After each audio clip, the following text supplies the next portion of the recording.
한부모 가정 50% 연수입 200만원 미만 사회적 지원 필요. 일본 뉴스. GDP 전세계 3위로 선진 경제대국이라고 자부하는 일본이지만 서민들 생활은 선진 경제대국과는 전혀 어울리지 않는 모습을 보입니다.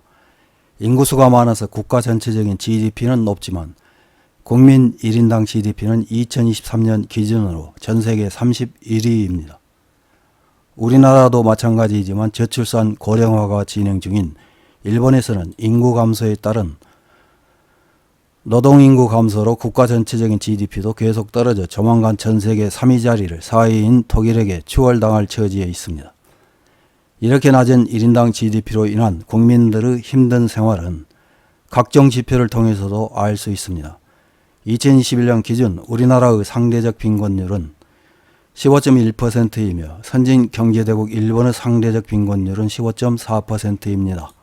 2021년 기준 우리나라 한부모 세대의 빈곤율은 47.7%, 월 평균 소득은 245만원으로 양부모 세대의 월 평균 소득 416만원으로 절반을 약간 넘는 금액입니다.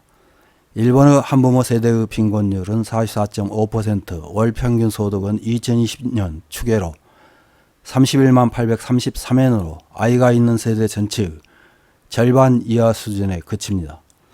일본의 한부모 세대 중 모자가정 어머니의 86%가 일을 하고 있는데 이 중 정규직 49%, 파트너 아르바이트가 39%, 자영업 5%입니다.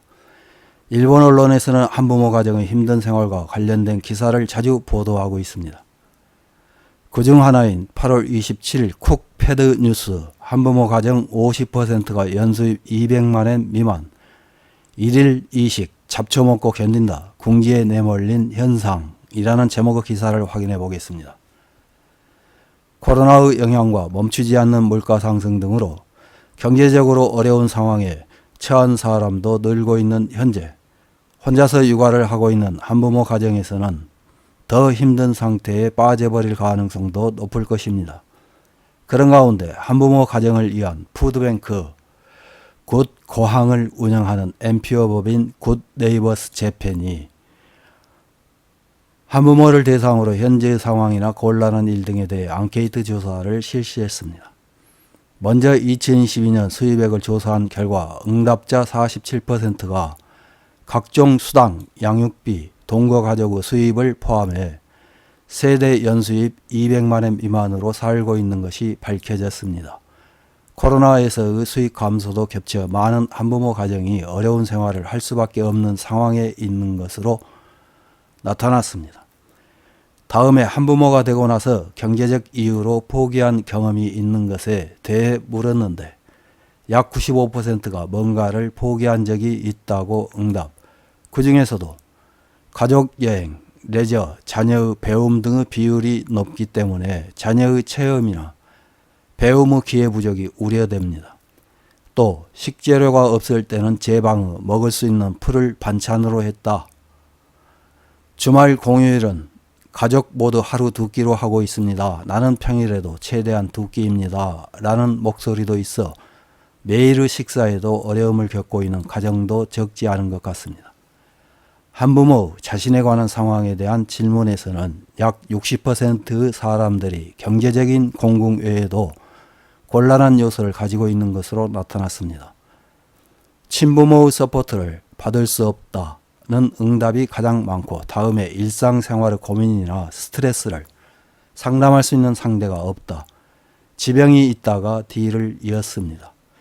구체적인 에피소드로 아파서 집에 있던 오래된 약으로 어떻게든 지내고 있었지만 그것도 없어져 어쩔 수 없이 병원에 갔습니다.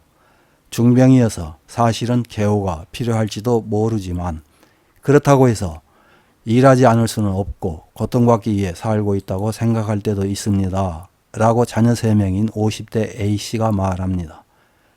자녀 2명인 40대 B씨는 내 식사는 필요 최소한이고 의류 구입은 포기하고 있어서 몇 년째 같은 옷을 입고 있습니다.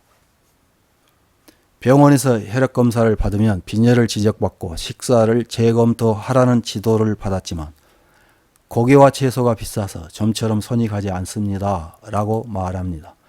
개인의 노력만으로 해결해야 할 문제가 아니라 사회적인 지원이 필요한 상황임을 알 수 있습니다. 이런 기사에 달린 일본 네티즌들의 댓글 몇 개를 확인해보고 마치겠습니다. 첫 번째 댓글입니다. 한부모라고 해도 사별과 이혼은 분리해서 생각해야겠죠. 이혼의 경우 배우자의 양육비 미지급이 원인이라면 거기에 메스를 가해 강제로 징수하는 구조를 빨리 구축해 주세요. 뭐든지 세금을 투입하는 것은 잘못되었다고 생각합니다. 다음 댓글입니다.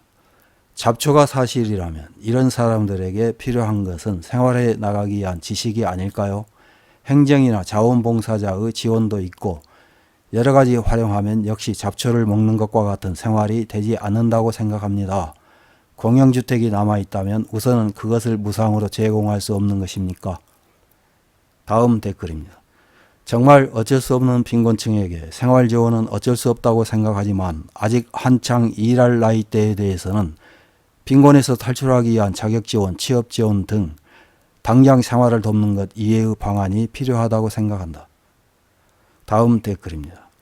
사별 등 여러 가지 이유가 있지만 보통 이혼하는 사람은 힘들어지는 것은 상상할 수 있을 만큼 인내심도 필요하다고 생각합니다. 행정도 지원으로부터의 일 외에 아이가 있는 것은 상대도 있기 때문에 양육비를 강제적으로 지불하는 시스템을 만들지 않으면 앞으로 더 늘어날 것입니다. 다음 댓글입니다. 예를 들면 지금까지처럼 빈곤 세대에 10만 원씩 배포해도 구멍난 용기에 물을 담는 식으로 금방 없어질 것입니다. 그보다 직업훈련을 시켜 기술을 가지고 전문직으로서 중급 레벨까지 연수입을 올리는 것이 중요하다고 생각합니다. 다음 댓글입니다. 이혼 후 아이를 떠맡지 않더라도 부모로서 양육 의무가 있기 때문에 급여에서 공제해 자녀 양육비에 충당하는 시스템을 만들면 상당한 싱글 가정이 구원받을 것이다. 양육비를 지불하지 않는 경우에는 벌칙이 있는 등 법 개정도 있으면 좋다. 이상입니다.